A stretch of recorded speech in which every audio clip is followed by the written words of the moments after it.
This may be the end of the Teenage Mutant Ninja Turtles franchise as we know it. Well, it's not that bad, but it's still pretty bad.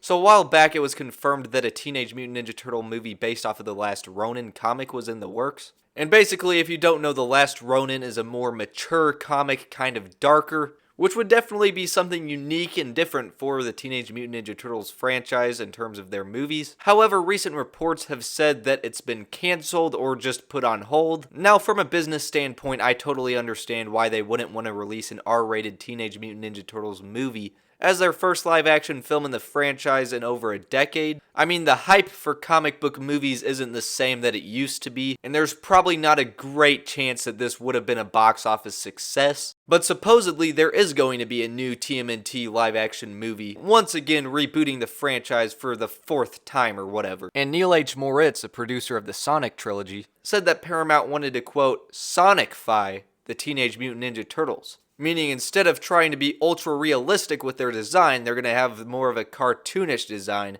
Similar to how Sonic had a more realistic design originally, that was not very well received because it just kind of sucked.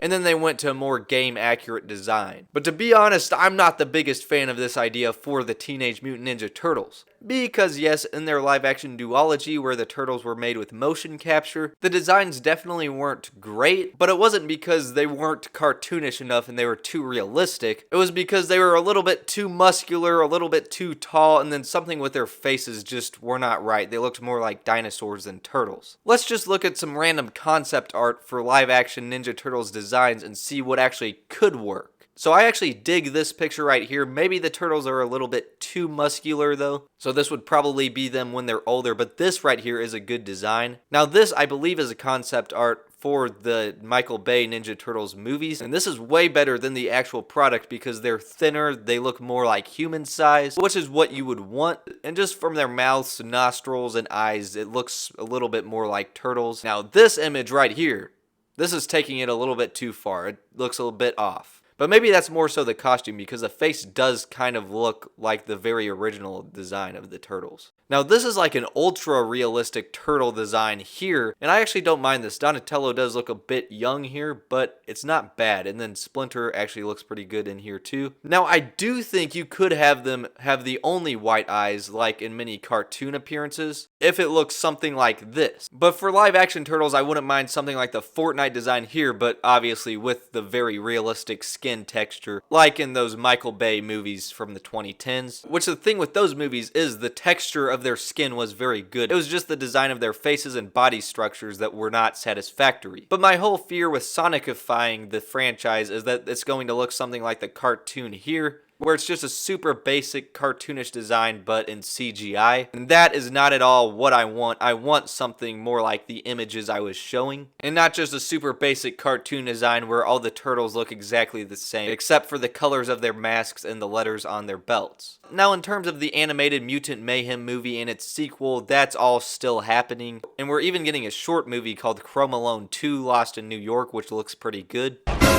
Toy Company, Newark, New Jersey. If someone is making money off this, it should be us. It's treason, then. But just at the end of the day, I'm a little worried about where this franchise is headed, because I still don't think we have a Ninja Turtles movie that's one of the absolute best, like top 10 comic book movies of all time. Some people might say that the original 1990 movie reached that status, and while I do think it is really good, I don't think it's quite there. And then Mutant Mayhem is the only other good Ninja Turtles movie, and I also think that's very good, but it didn't quite reach its full potential. It was more so like an 8 out of 10 movie. The 1990 movie was probably an 8 or 9 out of 10, but we still haven't got a 10 out of 10 all-timer Ninja Turtles movie. And with the way things seem to be heading, I'm starting to worry that might continue being the case. Overall, let me know your thoughts on the situation in the comments section down below. As always, thank you so much for tuning in, and I'll see you next time.